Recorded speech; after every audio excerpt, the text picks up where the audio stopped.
By any past political measure, conventional wisdom, what we just talked about should mean a slam dunk for Republicans come November. But a quick look at the polls suggests a heyday, perhaps, for Democrats instead during the midterms. President Biden's approval is at 45%, its highest point since spring, after languishing in the mid-30s all summer, up from the middle of July. And the once impenetrable hold the GOP had on the congressional generic ballot, meaning you just ask people, would you rather see a Democrat or a Republican as your congressman? Well, Americans now say they'd rather see Democrats than Republicans in control of the Capitol. This is unthinkable in a midterm election with an awful economy. Well, they could, meaning Democrats, get their wish. Take a look at the key U.S. Senate races. The deck is fully stacked for Republicans. The party's candidates are fumbling. Blake Masters, Herschel Walker, J.D. Vance, Dr. Oz are either all tied or trailing their Democratic opponents. It's plain to see that whatever Republicans are doing just 53 days out from the midterm elections, it very reasonably, you could think, is not working. Former Trump legal advisor Mae Davis is with us now. And even May, the culture war issues do not seem to be any more fully on the Republican side.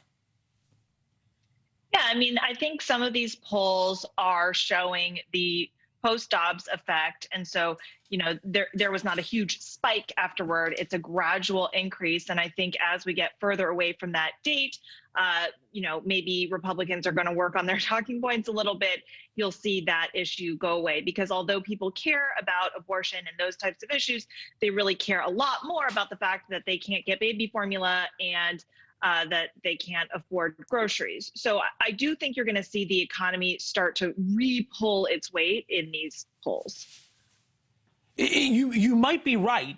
It seems as though there's at least a voice in the Republican Party, a more moderate, shall we say, old school Republican voice that's pretty worried. John Cornyn, a longtime U.S. senator, basically said that Lindsey Graham and his 15-week abortion ban was really hurting Republicans' chances. Take a listen. Well, like Senator Graham, I'm proudly pro-life. I believe in protecting innocent life. Unfortunately, our Democratic friends have gotten increasingly anti-life, but I don't think it's appropriate for us at the federal level, after fighting all these years, to return this power to the states to say this is our authority. In other words, please not now. This is killing us with suburban voters in Ohio and in Georgia.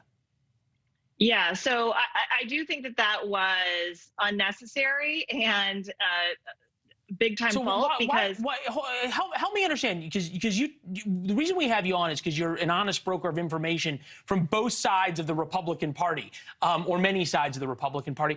When you talk to people inside the Republican Party, why do they say they're doing this? I think there's a little bit of calling Democrats bluff in a sense that Lindsey Graham was maybe thinking about, which is that Democrats want to shy away from, oh, I'm trying to kill actual, 40-week babies. So, okay, here's a proposal that actually the majority of Americans do say that they agree with. Hey, Democrats, do you like this? So I think that was kind of the idea, which is exposing the Democrats don't really have a plan either. I mean, it's either full 100% abortion whenever you want it, or they're not going to talk about it. And so, okay, you know what? Let's talk about it. Let's actually talk about it, because I do think that Republicans do have a more moderate proposal available than Democrats do. Yeah, the 15-week thing, yeah, if you look at it from a federal standpoint, I'll go along with the conversation.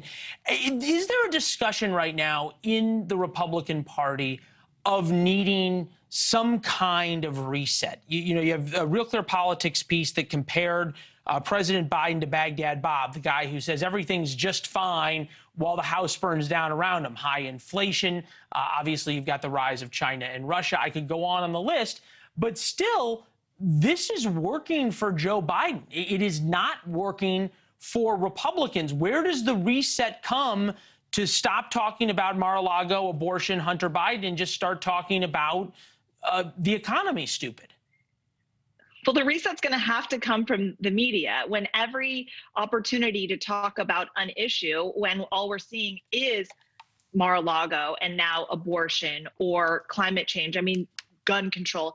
These are issues where the voters trust Democrats more than they trust Republicans. If we're talking about immigration, if we're talking about crime, yes, these are issues where they trust Republicans. But who sets the agenda of what we talk about? That is the media. So Republicans can shout into the wind all day.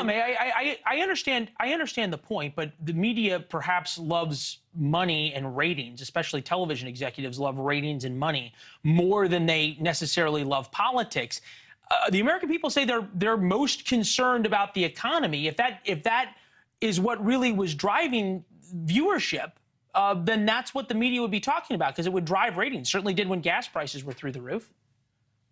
Yeah, and I think that there have been some good, sit down with grandma who's going back to work, having come out of retirement, having to unretire because of this economy.